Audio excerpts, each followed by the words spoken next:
นคอดิอาจจะกินดิเชียนละ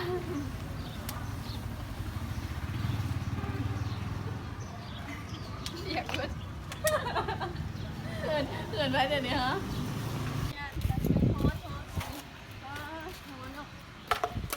เอาหน้าเพิ่งที่ดินแบบนี้มูบอกว่ามันเป็นพิษ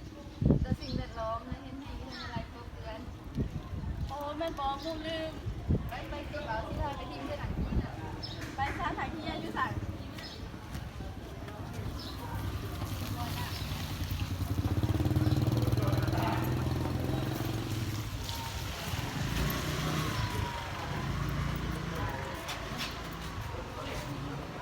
เอาสาว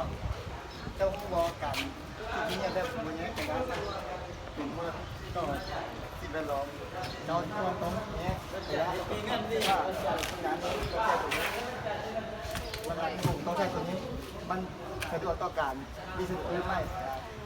เราต้องกินไปเรื่อยๆต่อเด้อ เข้าใจเด้อที่เดือด